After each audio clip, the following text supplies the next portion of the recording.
Alors, rappelez-vous, pour un certain nombre d'entre vous, vous m'avez bien fait peur lorsque vous avez additionné ou soustrait des fractions.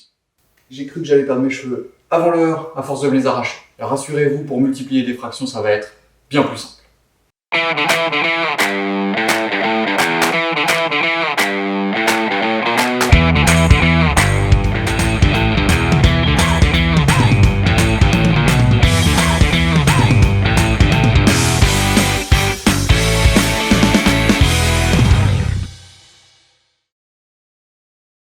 Alors on va tout de suite voir comment on peut multiplier des fractions à travers quelques exemples, et surtout comment est-ce qu'on peut simplifier le résultat, soit à la fin du calcul, soit pendant le calcul.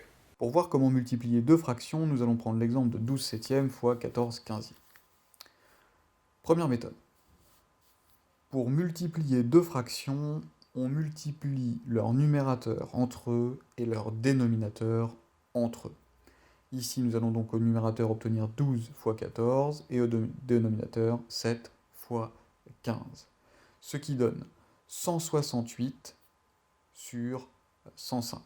Remarquez ici que les calculs sont peu évidents à faire de tête. Et il nous reste ensuite à simplifier le résultat. En ajoutant les chiffres de 168, 1 plus 6 plus 8, on obtient 15, et ceux de 105, 1 plus 0 plus 5, on obtient 6. Ces nombres sont dans la table de 3, ce qui veut dire que 168 et 105 sont des multiples de 3. On va donc pouvoir simplifier la fraction par 3 en divisant son numérateur par 3 et son dénominateur, 105, également par 3. À nouveau, les calculs sont peu évidents à faire de tête. On obtient au numérateur 56 et au dénominateur 35. On peut à nouveau remarquer que 56 et 35 sont tous les deux dans la table de 7. On va donc diviser le numérateur et le dénominateur par 7 pour obtenir 56 divisé par 7 sur 35 divisé par 7, c'est-à-dire 8 cinquièmes. On a donc obtenu le résultat sous forme d'une fraction la plus simple possible. Mais il était peu évident de remarquer qu'on pouvait diviser le numérateur et le dénominateur par 3, puis par 7.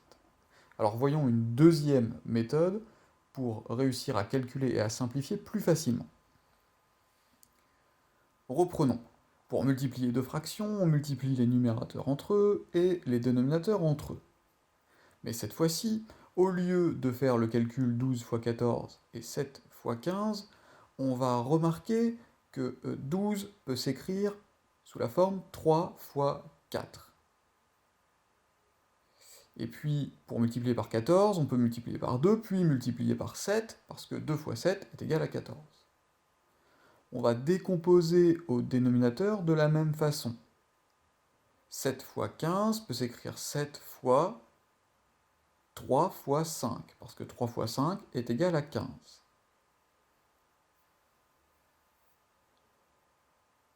L'intérêt d'écrire le numérateur et le dénominateur de cette façon, c'est que l'on peut remarquer que le numérateur et le dénominateur sont tous les deux multipliés par 3, puis par 7. On peut donc diviser le numérateur et le dénominateur par 3, ce qui ne change pas la fraction, puis diviser le numérateur et le dénominateur par 7, ce qui ne change pas non plus la fraction. Et on obtient donc directement le résultat, 8 cinquièmes. Alors maintenant qu'on a multiplié des fractions sur quelques exemples, on va voir un problème qui nous conduit à multiplier des fractions. Prenons le problème suivant. En rentrant du collège, John mange le tiers d'une tablette de chocolat, puis le lendemain les 3/4 du reste. Quelle fraction de la tablette a-t-il mangé le lendemain? On peut illustrer ça avec un schéma. Schématisons la tablette de chocolat, que l'on va couper en 3 parts égales. Le premier jour, en rentrant du collège, John a mangé le tiers de la tablette. Donc j'assure en rouge le tiers de la tablette. Voilà ce que John a mangé le premier jour. On a ici les 2 tiers restants. Le lendemain, John a mangé les 3/4 du reste.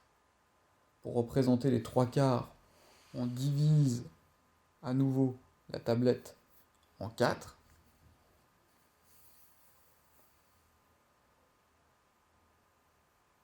Voilà 1/4 du reste. Voilà 2/4, c'est-à-dire la moitié du reste. Et voici 3/4 du reste. En bleu, j'ai donc représenté ce que John a mangé le deuxième jour, les 3/4 du reste. On remarque, et c'est la réponse à la question, que les 3/4 du reste correspondent donc à 6/12 de la tablette, c'est-à-dire à la moitié de la tablette. En fait, le lendemain, John a mangé la moitié de la tablette.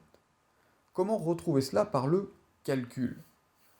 En fait, ce que nous avons cherché à faire ici, c'est à prendre les 3/4 du reste.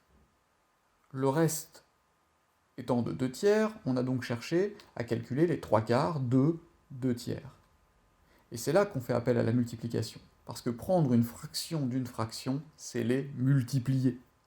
Donc pour prendre 3/4 de 2/3, on multiplie 3/4 par 2/3. 3/4 fois 2/3, on multiplie les numérateurs entre eux, 6, les dénominateurs entre eux, on obtient 12, et on retrouve comme résultat 6/12, c'est-à-dire 1/2.